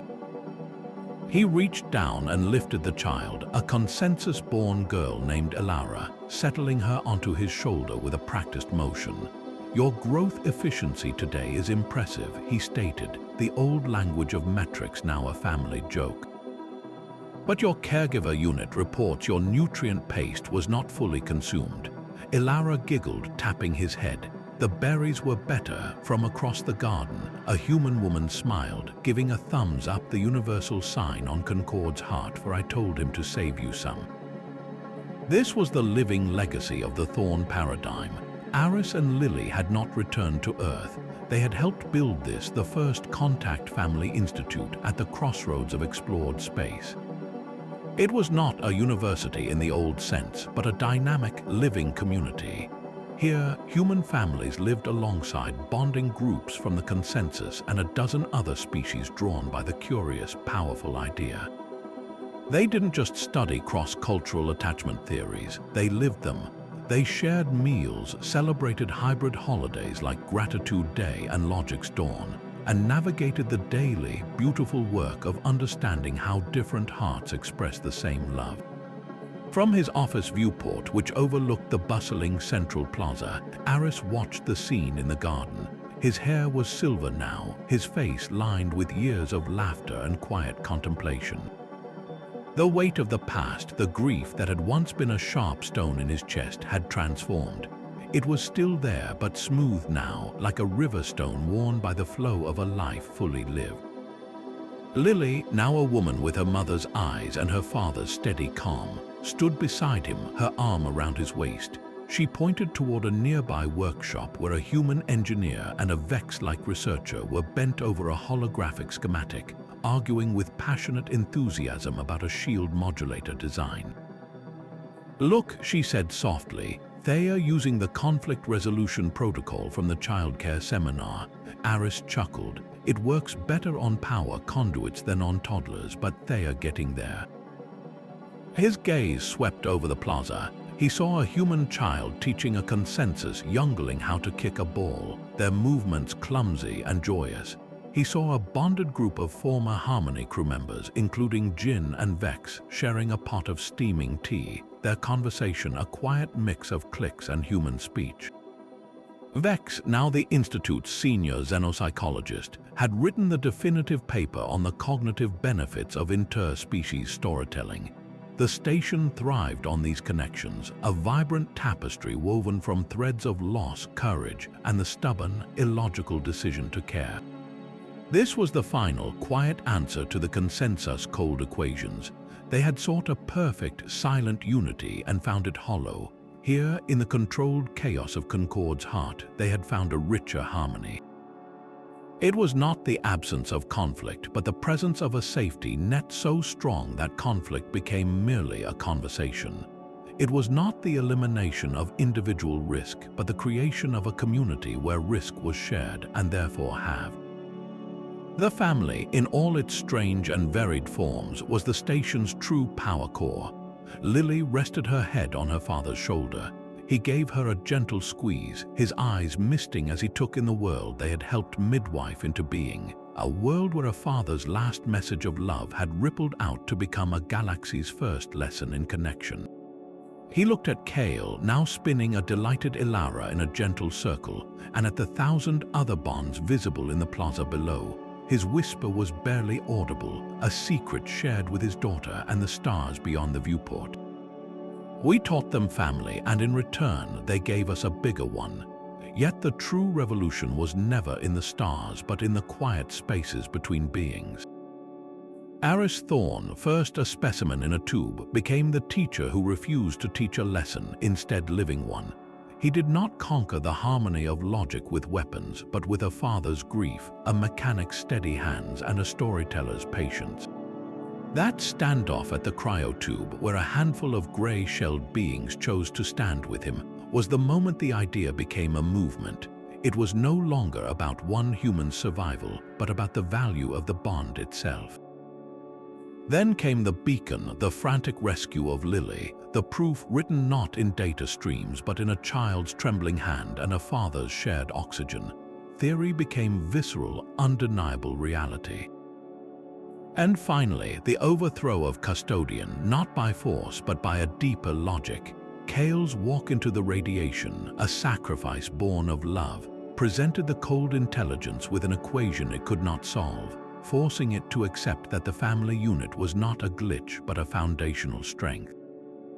This was the pivotal turn, the moment logic itself was redefined to include the heart. The story of the human who taught aliens what family means resolves not as a conquest but as a mutual transformation. The galactic consensus did not surrender, it evolved.